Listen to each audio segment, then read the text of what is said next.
Bonjour à tous, donc Gilles, agriculteur du Loiret. Là on a démarré la moisson des colzas, donc là on est dans les colzas depuis maintenant quelques heures. On avait pris l'option cette année déjà de faire les blés parce qu'ils étaient mûrs. On a juste coupé un tout petit peu de colza avant les blés chez un collègue, mais nos colzas étaient plutôt verts encore, donc on a arrêté.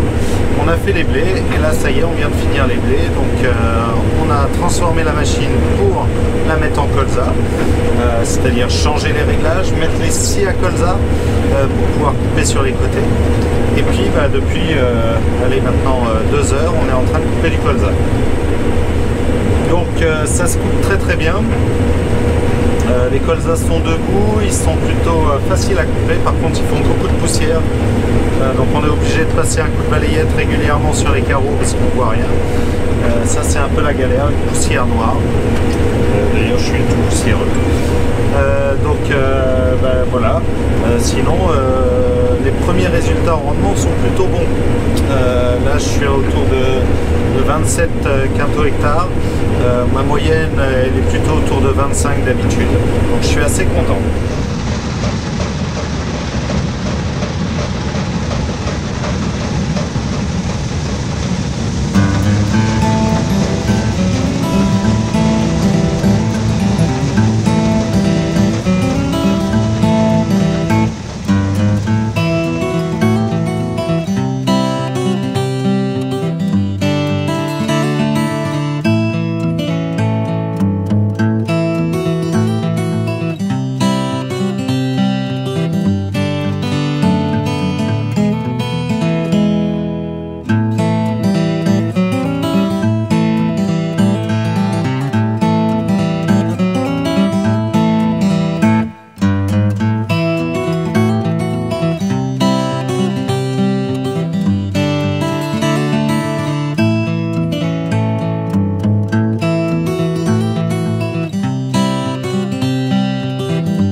Alors ça c'est un colza un petit peu spécial parce que c'est un colza que j'ai semé en direct, donc avec mon sport de semis direct, mais j'ai pas semé que du colza, j'ai semé 4 plantes, donc du colza, c'est ce qu'on est en train de récolter.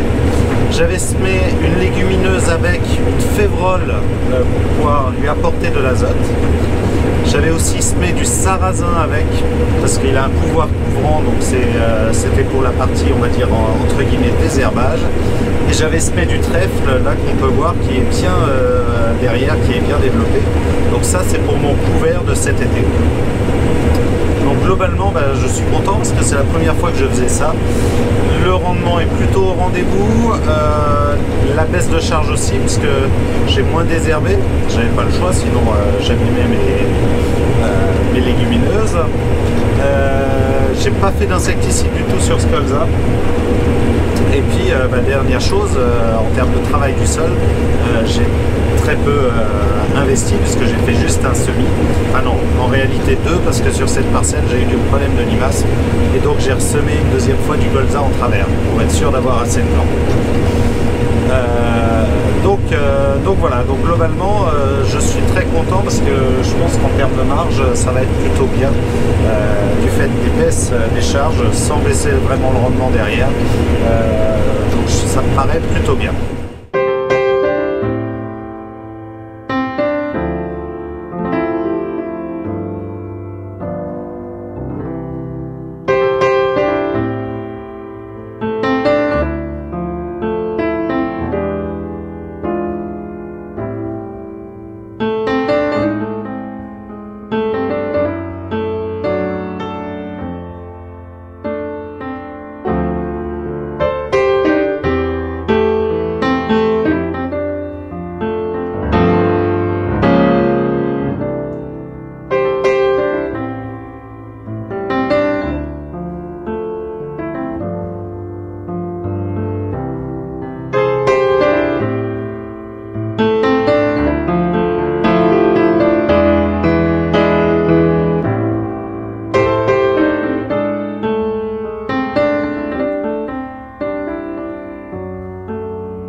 Donc voici notre colza. Le colza, c'est des petites gousses comme ça, avec des graines en fait noires à l'intérieur, et donc c'est ce qui sert à faire l'huile de colza. Vous en trouvez bien sûr pour l'huile de table, vous en trouvez aussi pour mettre du carburant dans vos voitures, parce que une partie du colza est transformée en biodiesel.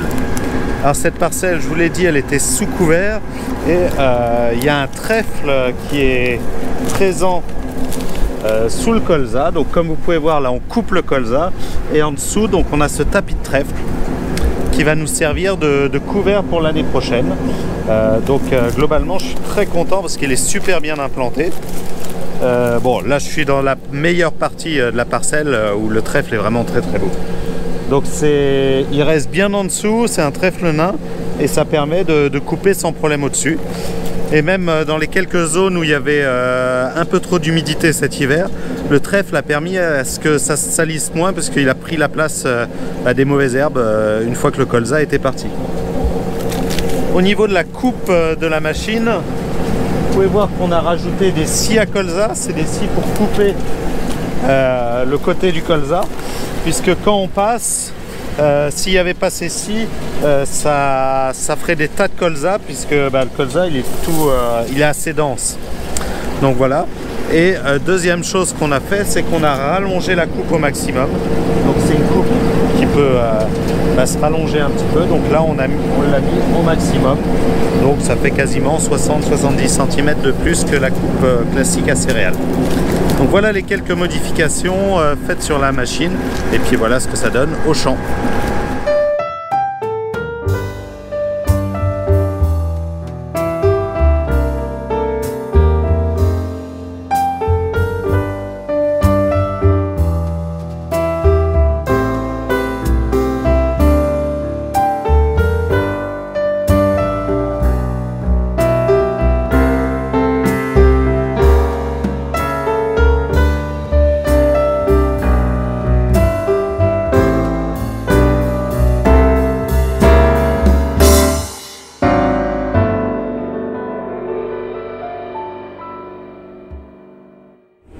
Donc voilà, cette vidéo est terminée, j'espère qu'elle vous a plu.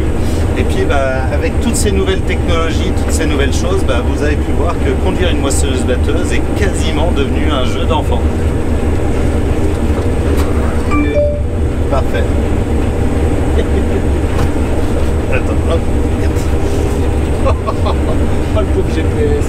Mais Jules, fallait pas tourner dans tous les sens. C'était très bien. Tu veux qu'on le refasse? Ah, attends, faut que je recommence. Mettez-vous sur le côté. Donc voilà, cette vidéo est terminée, j'espère qu'elle vous a plu.